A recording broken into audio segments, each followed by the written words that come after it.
Hello everyone. आता हा video बघितला की तुमचं पूर्ण कन्फ्युजन क्लिअर होणार आहे. म्हणजे स्पेलिंग लिहित असताना जर क साऊंड येत असेल मग तिथं सी घ्यायचं, के घ्यायचं का सी के घ्यायचं का अजून काय करायचं, तर हे समजून घेण्यासाठी हा व्हिडिओ शेवटपर्यंत बघा आणि या चॅनलला नवीन असाल तर चॅनलला फॉलो सुद्धा करा. चला सुरुवात करूया. सी के आणि सी के. आता त्यातली पहिली ट्रिक आपण बघतोय, म्हणजे जर समजा क साऊंड आला तर त्याचा उच्चार म्हणजे त्याच्या ठिकाणी तुम्ही स्पेलिंग लिहित असताना के कधी वापरायचं. तर बघा, जर तुमचा क साऊंड असेल आणि त्याच्यानंतर जर आय, ई किंवा वाय आणि यांचा साऊंड असा पाहिजे, ई याचा पाहिजे ए आणि याचा पाहिजे आय. कारण हे जरी स्पेलिंग आले तरी सुद्धा त्याचे उच्चार, त्याचे प्रोनाउन्सिएशन वेगवेगळे असतात, कारण हे वॉवेल्स आहेत आणि वॉवेल्सला फक्त एक साऊंड नसतो. शॉर्ट वॉवेल, लॉंग वॉवेल असे वेगवेगळे साऊंड्स असतात. त्यामुळं यापैकी जर एखादा साऊंड तिथे येत असेल तर तुम्ही त्यावेळेला काय लिहायचं आहे, के. आता काही एक्झाम्पल्स बघूया. फॉर एक्झाम्पल बघा, आता सपोज मी शब्द लिहिला काईट. ओके, काय लिहिलाय शब्द काईट. आता इथं काय आलंय बघा, ह्या क नंतर आ ई म्हणजे ह्याच्यामध्ये आलं तुमचं, बरोबर. सो आय आलंय. तर मग आता स्पेलिंग लिहित असताना काय करायचं, तर ह्या क साठी तुम्हाला काय वापरावं लागणार आहे, के. येते लक्षात, कारण का याच्या पुढं आय. सो के आय आणि आता हा आईट हा एक क्लस्टर आहे, आय टी ई. ऍक्च्युली अजून खूप सारे रूल्स आहेत. आता सध्या फक्त आपण कशावर फोकस करतोय, सी आणि के. जेव्हा क साऊंड येणार आहे तेव्हा काय घ्यायचं. पुढे भरपूर सारे रूल्स आहेत, ते तुम्ही शिकत राहणारच आहात. सो बघा, इथे लक्षात आलं का, आय आलंय आणि त्याच्यामुळे मी काय केलं, के. आता पुढचं एक्झाम्पल घेऊया बघा, K I N G. K I N G. मग इथं आता के नंतर काय आलंय, आता ऍक्च्युली जर आपण इथं घेतला हा शब्द किंग, हा डायरेक्ट, आता तुम्ही म्हणाल त्यांच्यामध्ये अजून अशी एक कमेंट होती की आता हे तुम्हाला स्पेलिंग माहितीये म्हणून तुम्ही करू शकताय, डायरेक्ट तुम्ही के घेतला. पण जर असा शब्द असेल, स्पेलिंग माहित नसेल तर काय करायचं, तर याच्यामधले साऊंड शोधायचे.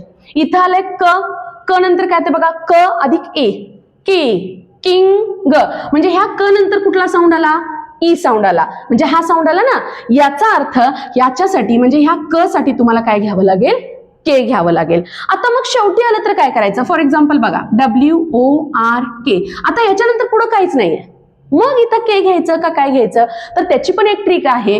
जे शेवटी क येते आणि त्याच्या अगोदर जर एखादा कन्सोनंट असेल म्हणजे व्यंजन असेल, AEIOU सोडून, तर त्यावेळेला सुद्धा तुम्हाला काय करायचंय, के वापरायचंय.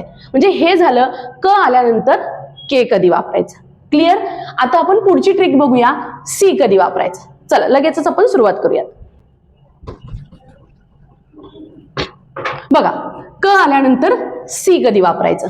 जसं ह्या के साठी तुम्हाला काय सांगितलं, त्याच्या नंतर जर आय ई वाय आणि त्याचे साऊंड पण तुम्हाला मी सांगितले, ई ए किंवा आय हे साऊंड येत असतील तर तुम्हाला के घ्यायचं आहे. आता सी कधी घ्यायचं, क आलंय पण मग सी कधी घ्यायचं. आता फॉर एक्झाम्पल हे तिघं सोडून बाकी काही पण येऊ देत, म्हणजे वॉवेल्स मधले बघा, ए ओ यू किंवा कोणताही कन्सोनंट येऊ दे, कोणताही कन्सोनंट. कन्सोनंट म्हणजे व्यंजन.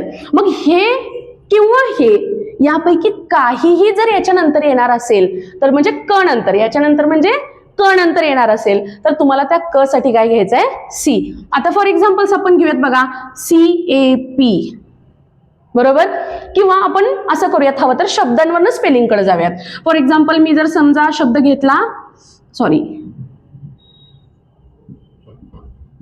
क्राईम.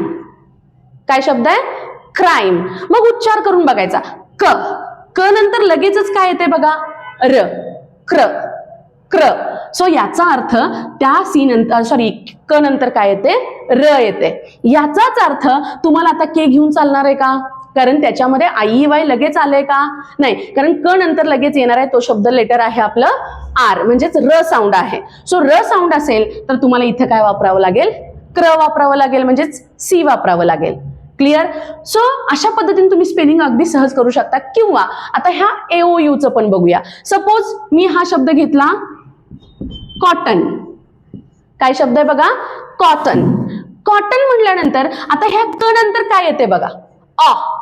क अधिक अ. यापैकी आहे का साऊंड, नाही साऊंड. याचाच अर्थ ह्या क साठी काय घ्यावं लागेल, सी. आणि मग त्या अ साठी आपल्याला येणार आहे ओ, CO. मग ते पुढचे सगळे आपण ट्रिक्स नंतर बघणारच आहोत. कॉटन.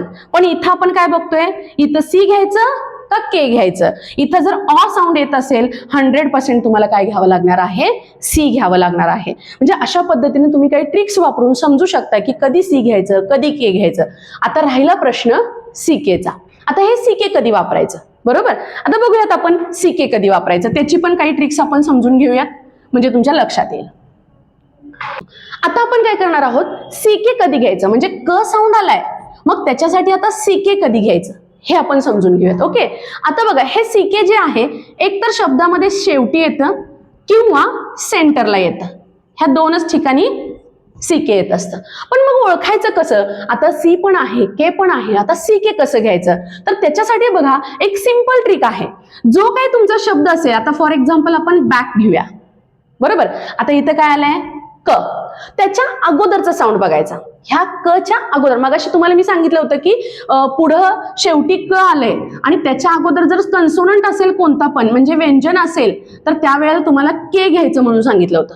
पण लक्षात घ्या इथं आता क आलंय, मग याच्या आधीचा साऊंड कोणता येतोय तर हे कसं ओळखायचं? तर ह्याचं प्रोनाउन्सिएशन करायचं. बघा ब आ क, ब आ क. म्हणजेच ह्या क च्या अगोदर काय आलेलं आहे? आ, बरोबर? क च्या अगोदर काय आलंय? आ. म्हणजेच इथं काय असणार आहे?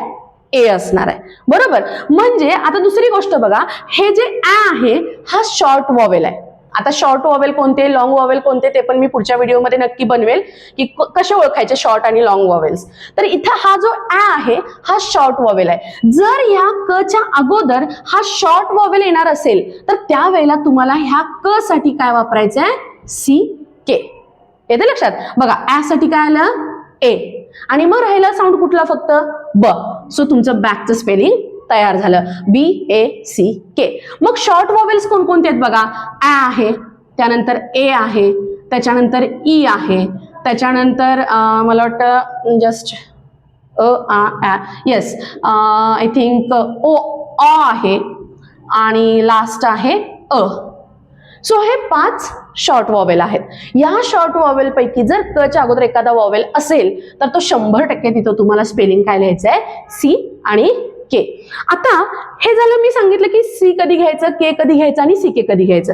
आता या नियमाने व्यतिरिक्त जर तुमच्याकडे एखादा दुसरा शब्द असेल की बाबा ह्या नियमांमध्ये हे बसत नाही तर तुम्ही नक्की तो शब्द तुमच्या कमेंट बॉक्समध्ये आपल्या टाका. तुम्ही त्याच्यावरती पण आपण 100% रूल्स वरती व्हिडिओ बनवू. जे काही तुम्हाला एक्सेप्शनल वाटतील, बाबा इथं हा रूल फॉलो होत नाही, इथं हा रूल फॉलो होत नाही, तर नक्की कमेंट बॉक्समध्ये लिहा, त्याच्यावरती आपण दुसरा व्हिडिओ बनवूया. थँक्यू. Thanks for watching.